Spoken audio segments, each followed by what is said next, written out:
Salam dəyərli izləyicilər, hər vaxtınız xeyir. Bugün sizinlə bəzi sualları nəzərə yetirəcəyik. İlk öncə üçüncü suala nəzərə yetirək. Deyir, fail sistemləri verilmiş cərgəni göstərin. Bizə düzgün cavab A-dır. Gəlin digər variantları nəzərdən keçirək. Prompt yadda saxlayın ki, tərcümə proqramıdır.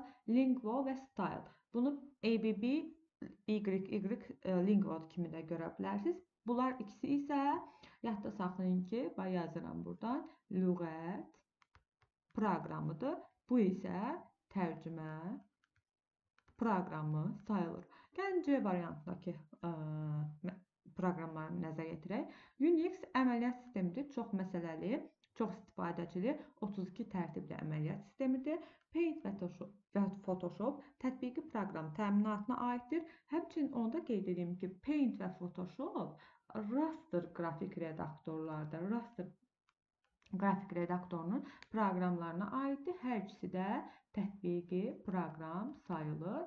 MS Excel, MS Access ikisi də tətbiqi proqram təminatıdır və onu da qeyd edeyim ki, MS Excel cədvəlləri belə deyək də, cədvəllərin qurulması üçün istifadə olunur, elektron cədvəllərin quraşdırılması üçün istifadə olunur. MS Access isə verilənlər bazasının idarəetmə sistemlərinin proqramına aiddir. Gəlin isə bu suala baxaq. Burada təbii ki, Y hərfi yerinə T hərfi olmalıdır. Deyir ki, ehtiyat sürət saxlanılan fayl tipi hansıdır? Bizdə ehtiyat faylın sürətini A variantı, yəni back genişlənməsidir. Gəlin digər variantları nəzərdən keçirək. But icra olunan, gəlin rəngi dəyişək, icra olunan əmrlər genişlənməsidir, əmrlər faylıdır. Com və exe isə maşın kodlarında ifadə olunmuş, yüklənməyə və icraya hazır olan proqram fayllarıdır. Keçək növbəti sualımıza baxaq. Növbəti sualımız 15-ci sualdır. Onluq say sisteminin təsvir olunmuş 4 üstünə 6 ədədinin ikilik təsvirini deyin. Bu 2 üzərində 6-dır. Bu da 2 üzərində 12-yə bərabər olmuşdur olar. 2 üzərində n şəklində ifadə olunmuş ikilik ədəddə n sayda 0 var deməkdir. Burada düzgün cavab A variantı olmuş olacaq.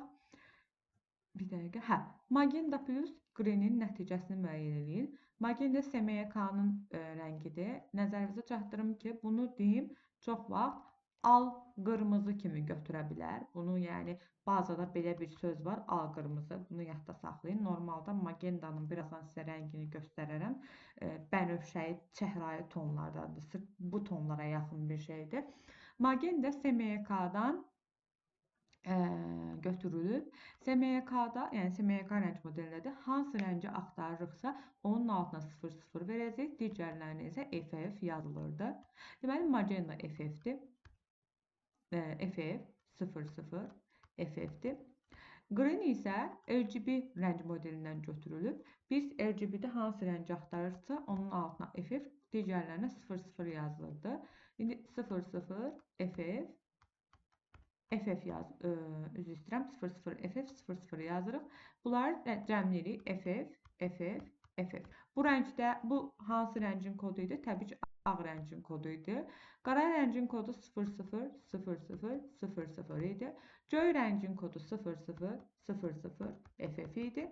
Sarı rəngin kodu isə FF00 idi. Bu buradan alınır, bu isə buradan alınmış olur. Keçək 14-cü suala. Bu məsələ V bərabərdir piksel vurulsun dərinlik düsturu ilə hesablanır. Bizdə həcmi istəyir kilobaytla. Piksellərimiz 256-nın 1024-də hasilidir. Dərinliyi yerinə əgər rəng çaları 2 üzərində dərinliyə bərabərdir. Rəng çaları 1024-dürsə, deməli dərinlik 10 bitdir. Burada yazıram 10 bit. Çalışın həmişə vahidləri yazın. Bizdə kilobaytla ifadə edir. Bitdən də kilobayta keçəndə 1024 olsun 8-ə bölürük. Bu ilə gedir bu. Bu ilə gedir bu. Bura düşür 32. 32-ni ona vuranda 320 kilobayt etmiş olacaq. Hər kəsə xoş izləmələr.